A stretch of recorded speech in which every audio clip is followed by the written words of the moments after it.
And we can get started. So Becca, if you can go to the first slide, please. Great. Oh, sorry, the intro slide. There we go. So again, if you want to speak, you figure that out, how to use the mute button or unmute, or if you couldn't broadcast your voice in any way, feel free to just type into that chat bar. The legislative summary is at that link you can see, so you might need to, I'm not sure if you can kind of click on that from your screen. I don't think it's actually hyperlinked in that way. But it's a bit.ly link, so bit.ly and then / DC Legislative Summary August. And that'll be available on our website tomorrow, if not today, so you can also just find it there. It's about a two-something pager outlining in more detail the elements of the bill. All right, next slide. So the way this is going to work, I'm handing it over to Becca, and then we'll have our presenters walk us through each element, aiming for about 3 minutes each, and then at the end, write down, hold your questions, and we'll be able to take them and have some sort of a conversation as time allows. So take it away, Becca. Awesome, thanks, y'all. Kind of the top part of the bill really focuses on the 100% renewable portfolio standard by 2032. And it requires, or actually it's the most ambitious renewable portfolio standard in the US. And so it's awesome. And just trying to see like where we go from the 50% that we're currently at now. And then for the, hold on. There we go. So currently in DC, we are at 16.5% when it comes to the renewable portfolio standard. And there was a bill passed previously that said that we would be at 50% by 2032. But with this bill, that would increase it. And so that means very rapid transition. And then 80% of the renewable energy contracts must come from must be long-term. And so the reason why the long-term contracts are important is because it really helps to, it results in long-term revenue for renewable energy providers, basically meaning that they have a financial incentive to expand renewable energy projects like solar and wind, and which helps also bring other renewable sources onto the market. And also the bill stipulates that the renewable energy must come from PJM. And PJM is a wholesale market where PEPCO buys electricity, and it's mostly based within like the mid-Atlantic. And by requiring the renewable energy to come from PJM, it incentivizes additional renewable energy sources rather than just having the renewable energy credits coming from like the cheapest source out there. And so again, it kind of incentivizes more and more coming on board from that mid-Atlantic area. And so that's kind of what the RPS is in whole. And so I'd be interested in answering any questions at the end once we kind of get through the rest of it, since it kind of plays into a couple of other things.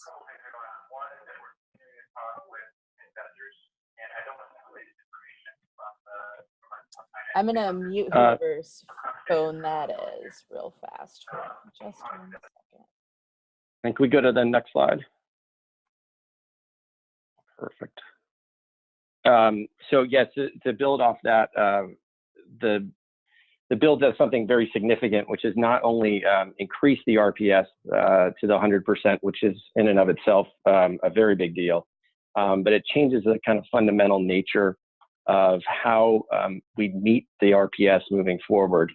For the last decade or so, renewable energy credits have been the centerpiece of RPS and RPSs around the country, and they were an incredibly important driver of the renewable energy development we've seen so far. But in the last several years, in particular, they've had much less of an impact than they had, and particularly in our market. essentially there are just too many renewable energy credits in this market, which means they're not worth very much. And so by increasing the RPS and requiring more RECs, that actually wouldn't bring too much revenue to renewable energy developers. And when there's short-term deals, that doesn't help renewable energy developer finance a project. So what we're saying is that 70%, the majority of a supplier's RPS must be met by these long-term, what's often called power purchase agreements or PPAs. And so what that means is that energy suppliers from PEPCO, which would actually have to do it for 80% of its load, to the constellations, to the Washington Gas Energy Services, and on down the line, would actually have to enter into long-term agreements with renewable energy developers, with solar and wind developers, to purchase not just their RECs, but to purchase their power. And what that does is that allows solar and wind developers to actually go forward and to build these new solar and wind plants based on those long-term power purchase agreements. And ultimately, that's what we're trying to do. We're trying to have this RPS really push additionality and new solar and wind development, and not just reward those plants that are still in existence, that are creating these RECs, but aren't doing anything to move the ball forward in terms of new solar and wind development. Next slide.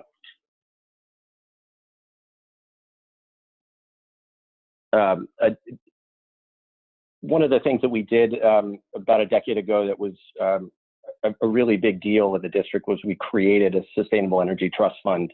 The Clean and Affordable Energy Act created something that at that point was almost totally unique in the country. We created a sustainable energy utility, and that has been enormously powerful for us as we've tried to decarbonize the city's load. But while we were kind of a leading entity a decade ago, we're no longer kind of in the lead, and particularly around the funding that we bring to our Sustainable Energy Trust Fund. Our funding is much less than you'd see in, say, Massachusetts or Connecticut or California. And what that means is that we have less money to go to low-income homes to reduce their energy bills through energy efficiency investments, and a lot of these funds will go and be earmarked for low-income. And then we're also going to put a lot of funding into the prospective Green Bank, which should be up and running quite soon.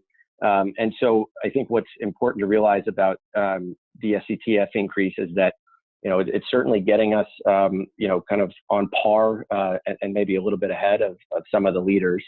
And so that means we're just going to be investing more money into energy efficiency, which definitionally means we're going to be decarbonizing the city's footprint. But, you know, what's great about energy efficiency is that there's a return on these investments. So, you know, for every dollar we put into energy efficiency, you know, you could say there's at least $3 that will come back to the homes and the ratepayers that see these investments. So, you know, when we increase the funding by 3x, that doesn't mean that ratepayers are just paying 3 times more. That actually means the total burden for DC residents is going to go down, because we're going to have more money to invest in, you know, everything from lighting to air sealing and insulation to new air conditioning units and the like. And so that's certainly a very exciting part of the bill. Next one. And kind of goes hand in hand in terms of focusing on the energy efficiency of our building stock in the district. Again, about a decade ago, we created this Energy Star reporting mandate for all buildings in the District of Columbia of a certain size, and that was a very big deal. We were a leader in the country among cities and states and our peers. It's been a big step in the right direction. It's like a miles per gallon on a car. We now have that for all of our big buildings to see how they perform and see how efficient they are, and whether they're using more energy than they should, and thus using more carbon and emitting more carbon than they should. What this building energy performance does is that it builds on that and says, we're not just going to require you to report how you're doing. We're going to make sure that your at par and doing quite well. And so if you're not at least in the middle of the pack among the peers of your building type, whether you're a college campus or a big restaurant or an office building downtown, we're saying that you've got to bring that up to standard. And you could see the increase in the SETF is in some respects is the carrot, and this in some respects is the stick. This is something that if you don't have a building that's up to standard, we will have a new influx of funding through that SETF increase to help you get your building up to the median Energy Star score. And so ultimately this shouldn't be too much of a burden for the commercial real estate in the city. And ultimately what we're saying is, at core in 2008 and 2020, it's just no longer acceptable to have a wildly inefficient building. We're saying that those days have passed, and that moving forward to fight climate change, you've got to have efficient buildings if you're going to be in the District of Columbia.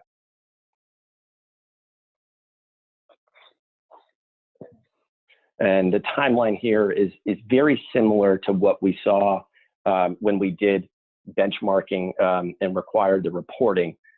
We put the first onus on DC-owned buildings, the Department of General Services. This is kind of walk the walk as a government before you ask others to do it.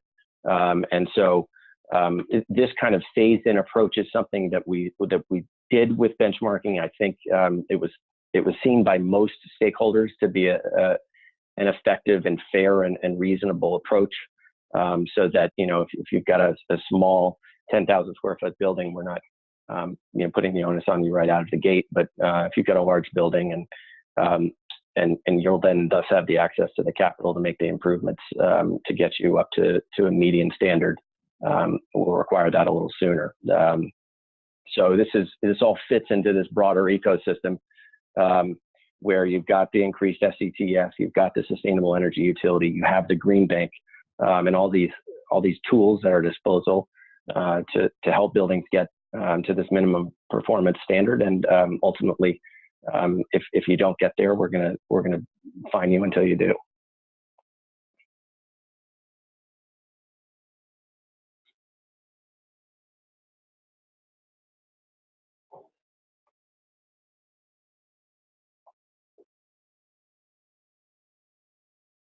Sorry about that. This is Barbara, and I'm going to talk a little bit about the transportation initiatives included in the bill. First of all, the bill mandates the establishment of an additional excise tax based on fuel efficiency of model cars. And what it does is requires that a benchmark standard be set, and gas guzzlers or cars that are less fuel efficient will be charged an extra excise tax. And then more fuel efficient cars will get a rebate on their tax. In addition, there is a waiver of it's intended to be revenue neutral, so there won't be any extra money. It's basically the extra tax collected on gas guzzlers will go to the owners of more fuel efficient vehicles. And in addition, there's a waiver for any car owner who is eligible for the earned income tax credit. So lower income car owners will not suffer from this. The other thing that the bill does in terms of transportation initiatives, and you can go to the next slide here, is that it authorizes the mayor to join regional initiatives, and specifically once Maryland or Virginia establish a gas tax based on carbon emissions, it authorizes DC's mayor to set up a gas tax for DC or join a Maryland or Virginia initiative. And DC's fee could be up to or equal to any fee that Maryland or Virginia institute.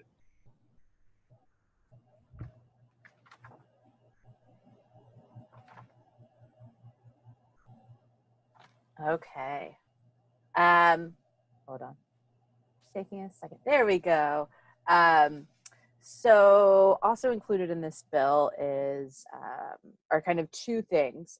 So the Public Service Commission is, as you can read, an independent quasi-judicial agency that regulates utilities.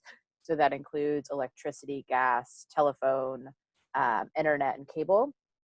And then the Office of the People's Counsel, it's an independent DC government agency that advocates for consumers before the PSC, so before the Public Service Commission.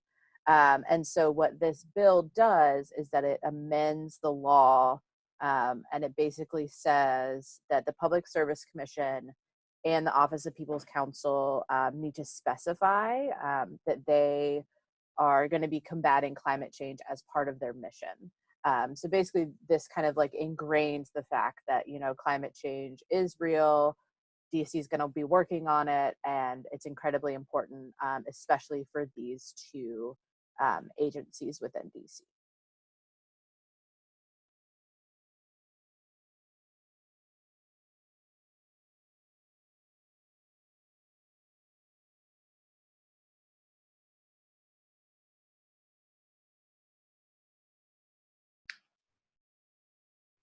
Do you want to go to the next slide, Becca?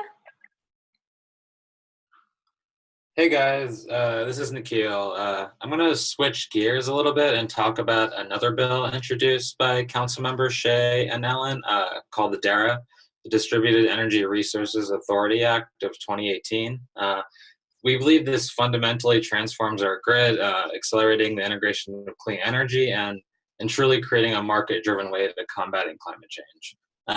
And to start off, I think fundamentally what this bill is about is our grid, the foundations of the clean energy economy, the foundations for reducing emissions on a broader scale. Traditionally, we received our power from big, centralized fossil fuel power plants owned by a monopoly utility, as you can see in the left image, and in this case in DC, Pepco. To accelerate the clean energy economy as fast as we need to transition to a decentralized grid, as you can see on the right, where not just the utility, but consumers and businesses can all connect renewables to the grid as quickly as possible. You might be wondering what distributed energy resources are. Distributed energy resources are different types of potentially clean energy alternatives, such as rooftop solar, battery storage, electric vehicles, all the sort of technologies we want to integrate to the grid as quickly as possible. Now, with this decentralized grid, we can not only accelerate clean energy, but we can lower energy bills because clean energy is now as cost effective as fossil fuels. We can increase clean energy jobs, and we can increase resilience, which means, you know, in the event of some sort of climate storm where part of the grid goes down, we now have a bunch of different clean energy resources to make sure we keep the power on. Now you may wonder, you know, we have all these four different benefits, you know, this sounds great, right? And, you know, why aren't we here yet? You know, what's stopping us? Next slide, please. The problem, to be completely frank, is the monopoly utility and the way the regulatory structure that's in place for the monopoly utility. And so utilities like Pepco are traditionally favored and incentivized to invest in big, expensive infrastructure like substations and transmission lines, which often are going to power our cities from, you know, dirty fossil fuel plants. And in addition to that, me and you as consumers and businesses connecting renewables to the grid goes against their competitive interests. They've monopolized the energy sector, you know, for the past 100 years or so. They want to continue to do it. And even in the most progressive places like California and New York, they make it as hard as possible for the rest of us to put renewables onto the grid. Now, in a modern grid and in the 21st century where we need to fight climate change, it doesn't make sense that the monopoly utility solely manages and operates the grid. We need an independent level playing field to maximize the integration of clean energy and maximize it for all. And that's where the DERA comes in. The DERA would be the first ever independent entity not bound by shareholder interests that would have renewables folks, environmental folks, in addition to the utility, managing a clean, competitive grid where we integrate energy resources from all parties. A big fundamental part of the DERA and its authority is we currently the utility invests billions of dollars in this big traditional infrastructure, which often goes towards getting fossil fuels. A big part of this is redirecting those billions to the competitive market to procure primarily clean energy resources that'll put money back into the city, that'll put clean energy into the city, and create jobs and reduce costs. And I'll stop there and take any questions at the end.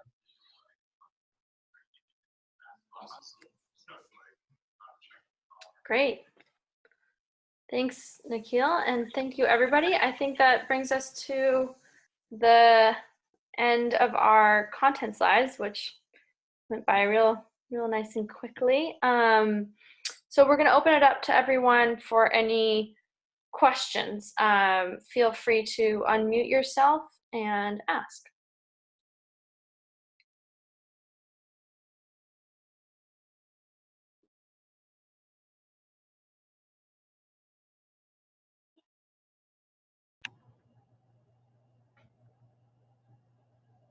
Well, I have a question for Nikhil about the DERA.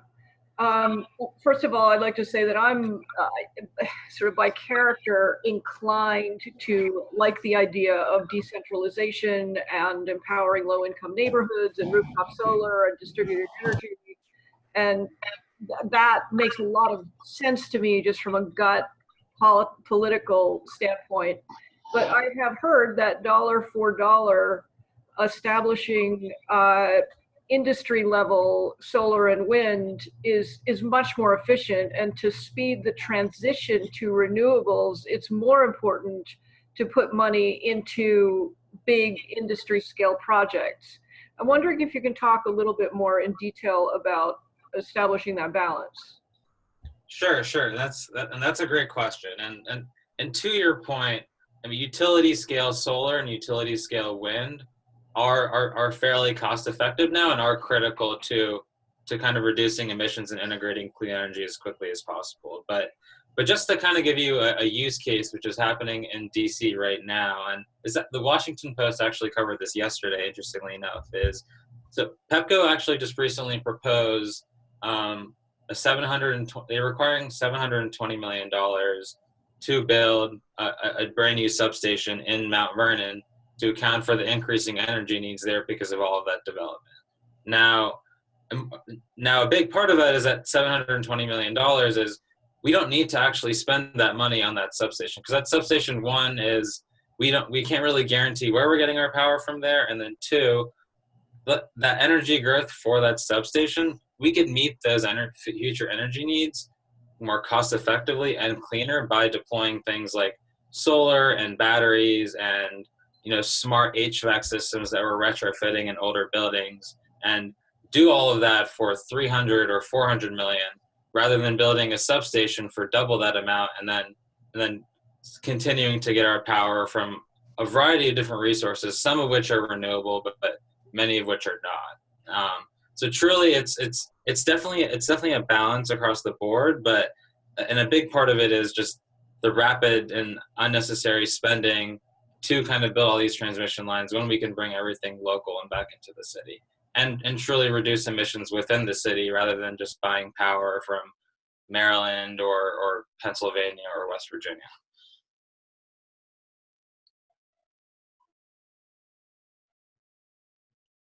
Does that answer your question? Yes, that helps a lot. Thank you.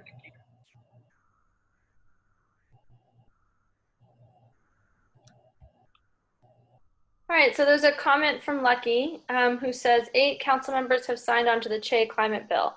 It was referred sequentially to Che's committee and then to McDuffie's business and economic development committee. So maybe Lucky is still typing, but I'm guessing there's a question about political feasibility and what the path to passage is. Would anybody like to field that question? I can, if nobody does. I think he was answering another question in the chat box. Ah, thanks, Becca. Okay. Yeah, I see that now. That's a really good question, though, Camilla. Why don't you answer it? Sure. Yeah, and then Caitlin, we'll go to your question for Nikhil. Nikhil, maybe you could check that out in the comment box. Yep. So we have heard, oh, great. He covered it already, she says. So yeah, the path to passage, we know that Che really wants to pass this bill, which is great. She's certainly a champion, and fought very hard to get it referred into her committee, which used to be a no-brainer. But in the last several months, Councilmember McDuffie has really insisted that any bill having to do with his jurisdiction over utilities go to his committee, and in some cases exclusively, even though many of us believe that some of these issues have a natural overlap with environment and energy, and this one obviously does, the Clean Energy DC bill, but the Distributed Energy Resource Act, or authority, DERA, that Nikhil is just covering, in our mind also has a great deal to do with climate change and environment, but unfortunately was only referred to McDuffie's committee. So as far as the Clean Energy DC bill that we're talking about right now goes, it's a joint referral, as Lucky wrote, first to Che's committee. She's committed to getting it marked up and moved along quickly, and luckily there is now receptivity from McDuffie's office for having a joint hearing.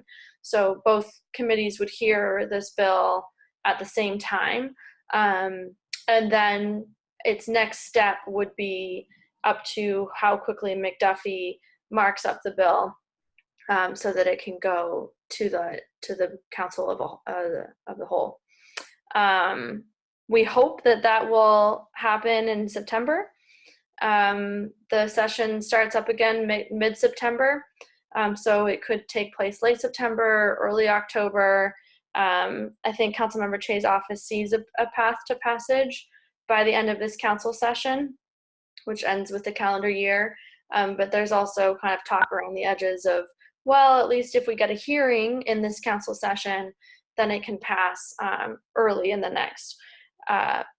I can say from CCAN's part, we want to get it done this year.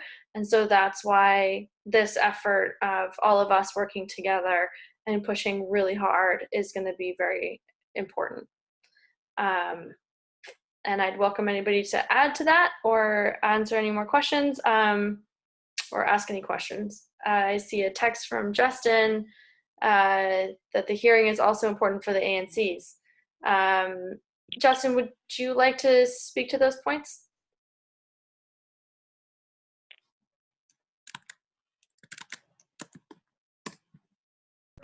Sure. To that end, I think some of the ANC commissioners, as well as I think the general public, we've done our best to try and break it down on this webinar, but there's definitely some concern that people just don't feel like they really fully understand what's in it. It can be kind of a wonky law, or excuse me, a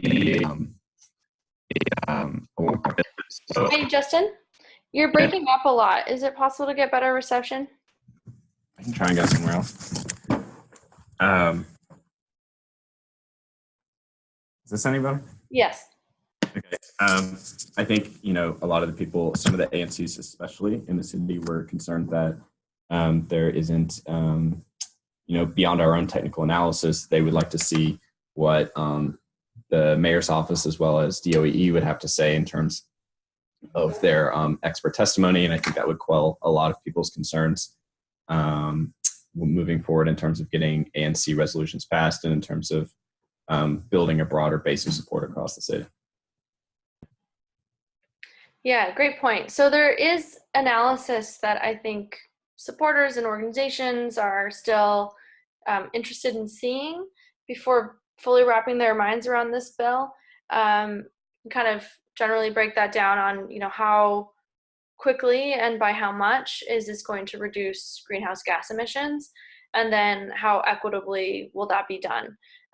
For the carbon fee and rebate, we had a very, very in-depth study that laid out those aspects as well as how it would benefit DC's economy at large. For this bill, I think we'll be leaning on DOEE's analysis as far as the emission reductions go, and that's supposed to be released any minute now. The equity analysis is a coalition effort of partners like the DC Fiscal Policy Institute and the Fair Budget Coalition, Center for Climate Strategies, 350, Sierra Club, CCAN, and others trying to analyze the elements to the best of our ability without the kind of modeling software that we had rented previously. It's very expensive software, so unfortunately we're not able to run it through that machine again. But fortunately, a lot of this is pretty straightforward. You can calculate the rate impacts from the Sustainable Energy Trust Fund increase, and then estimate the benefits that low-income households will receive through weatherization, energy efficiency, renewable energy, and ratepayer assistance that's all kind of offered in this bill. I'd say that there is detail to be worked out, and so we are engaged, we'll be engaged next week with the Sustainable Energy Utility to better understand how do they deliver on that equity mandate in their mission that will be boosted with this influx of funds. How well are programs being administered? What needs are being unmet? How can this coalition advocate perhaps for a much greater increase in the SETF fee that we were just talking about, and a greater carve out for low income assistance? For instance, if you were to direct that money to the LIHEAP program that assists low-income households with paying their energy bills, maybe you could expand the definition of who qualifies as low income to allow more people on the margin to qualify for that assistance.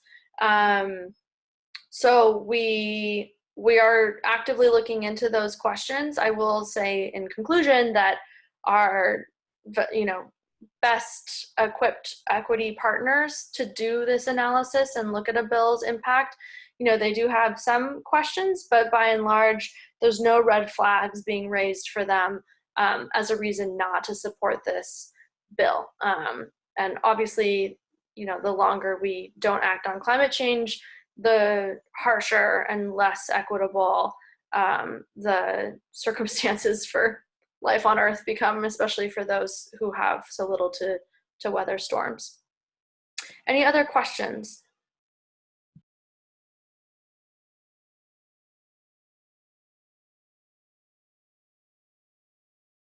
All right, I'm seeing one from Caitlin. Can you talk a little bit more about the SETF and the way funds are distributed to people with low incomes who have to pay a higher percentage of their income on utilities?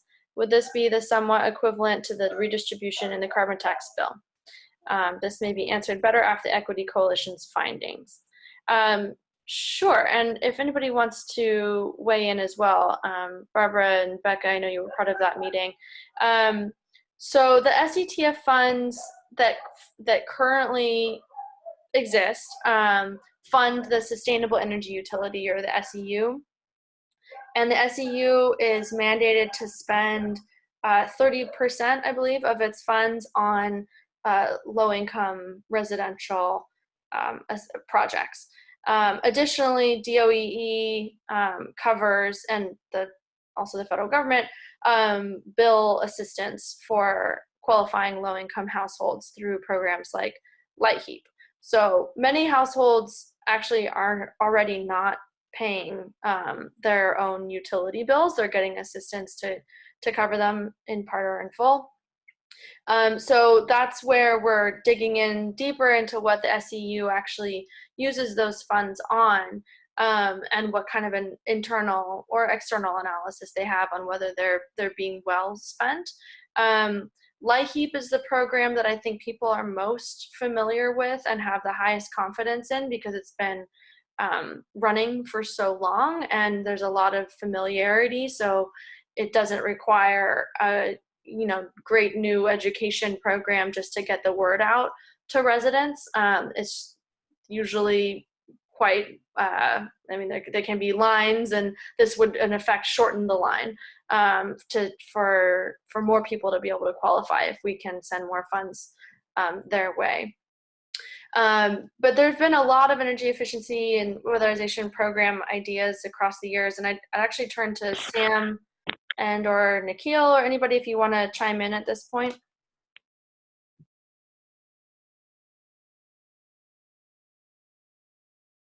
This is Barbara.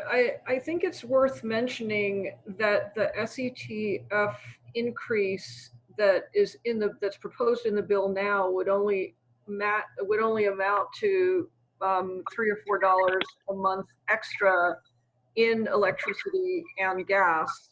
And our proposal would be that it be a little bit more than that in order to increase the money.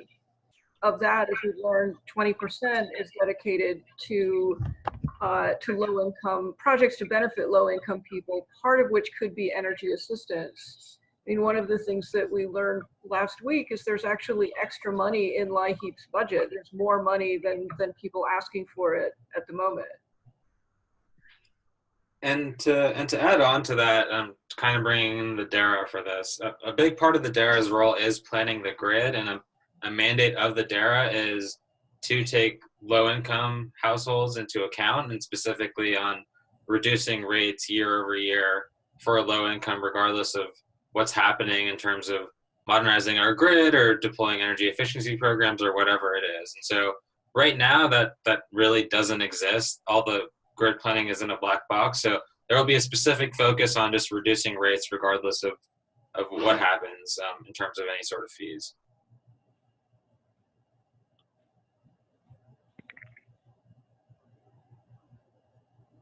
And I guess lastly, Caitlin, it's not fully equivalent to the redistribution in the carbon tax bill that the coalition put forward.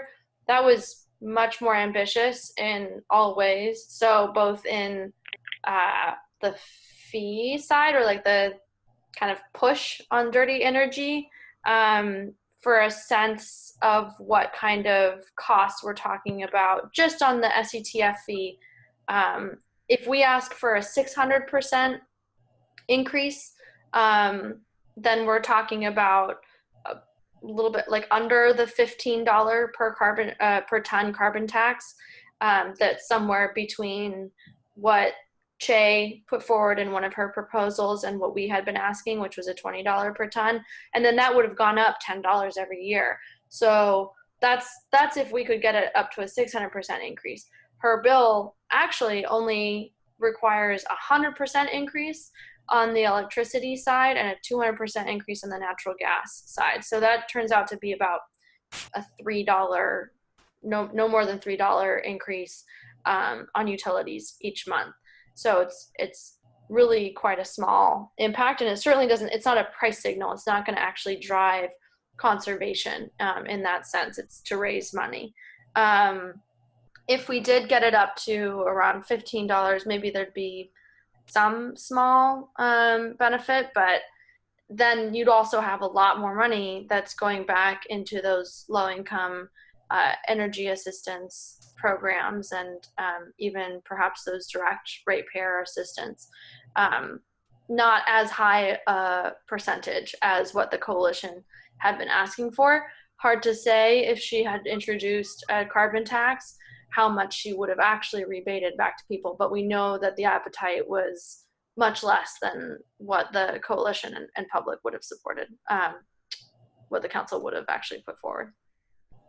But this is not a regressive policy as far as we know currently, and we'll let people know as we do any more kind of digging if there are concerns there. We want it to be more progressive, but it's, again, as I said, it's not raising big red flags yet.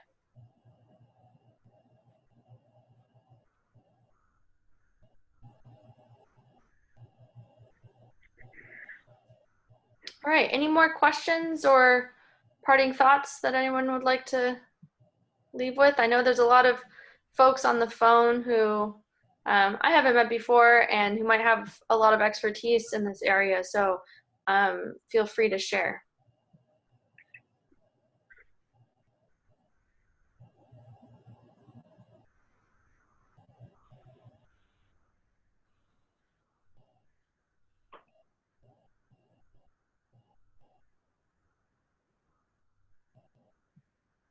All right, going once. Otherwise, we can wrap up the webinar, and thank you all so much for coming on, and to our presenters for their expert delivery.